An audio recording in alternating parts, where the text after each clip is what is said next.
ناظرین، حضور انور صلی اللہ علیہ وسلم کے منہ مبارک نہ گنگردار تھے نہ بالکل سیدھے، بلکہ ان دونوں کیفیتوں کے درمیان تھے۔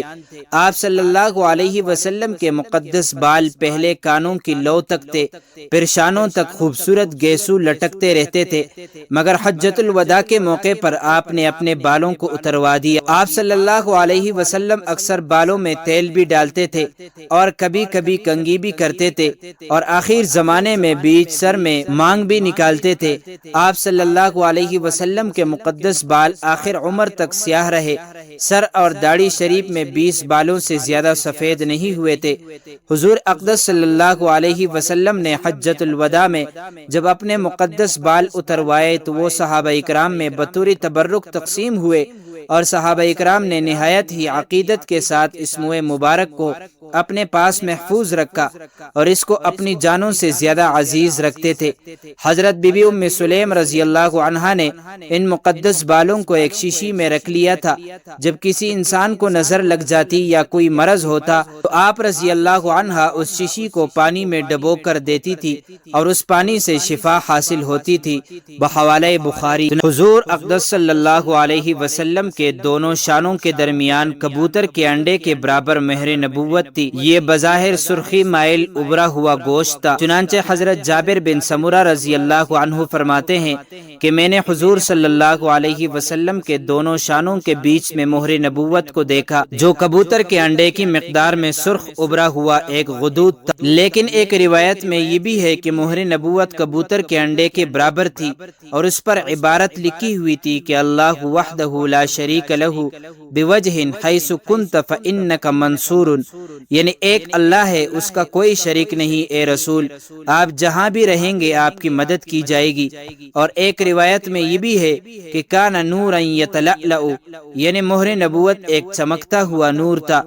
راویوں نے اس کی ظاہری شکل و صورت اور مقدار کو کبوتر کے انڈے سے تشبیہ دی۔ ناظرین، حضرت انس رضی اللہ عنہ کا بیان ہے کہ حضور صلی اللہ علیہ وسلم نہ بہت زیادہ لمبے تھے نہ پست قد، بلکہ آپ درمیانی قد والے تھے، اور آپ کا مقدس بدن انتہائی خوبصورت تھا۔ جب چلتے تھے تو کچھ خمیدہ ہو کر چلتے تھے۔ اسی طرح حضرت علی رضی اللہ عنہ فرماتے ہیں کہ آپ صلی اللہ علیہ وسلم نہ طویل القامت تھے نہ پست قد، بلکہ آپ میانہ قد تھے۔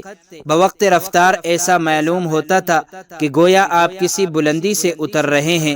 میں نے آپ کا مثل نہ آپ سے پہلے دیکھا نہ آپ کے بعد۔ اس پر صحابہ اکرام کا اتفاق ہے کہ آپ میانہ قد تھے، لیکن یہ آپ صلی اللہ علیہ وسلم کی معجزانہ شان ہے کہ میانہ قد ہونے کے باوجود اگر آپ ہزاروں انسانوں کے مجمع میں کھڑے ہوتے تو آپ کا سر مبارک سے سب سے زیادہ اونچا نظر آتا تھا۔ ناظرین، حضرت علی رضی اللہ عنہ نے آپ صلی اللہ علیہ وسلم کا حلیہ بیان کرتے ہوئے فرمایا کہ زخم الرأس، یعنی آپ صلی اللہ علیہ وسلم کا سر مبارک بڑا تھا، جو شاندار اور وجیح ہونے کا نشان ہے۔ ناظرین مکرم، اللہ تعالی ہمیں پیغمبر اسلام صلی اللہ علیہ وسلم سے، ان کی آل اور ان کے اصحاب سے سچی اور پکی محبت نصیب فرمائے، آمین۔ دوستو، چلتے چلتے ہمیشہ کی طرح وہی ایک آخری بات عرض کرتا چلوں کہ اگر کبھی بھی اس چینل پر آپ کو کوئی ویڈیو، قول، واقعہ، کہانی یا تحریر وغیرہ اچھی لگا کرے تو دیکھنے اور سننے کے بعد مزید تھوڑی سی زحمت فرما کر اپنے دوستوں سے بھی شیئر کر لیا کیجیے۔ یقین کیجیے کہ اس میں آپ کا بمشکل ایک لمحہ صرف ہوگا، لیکن ہو سکتا ہے اس ایک لمحے کی اٹھائی ہوئی تکلیف سے آپ کی شیئر کردہ تحریر، ویڈیو یا قول ہزاروں لوگوں کے لیے سبق آموز ثابت ہو۔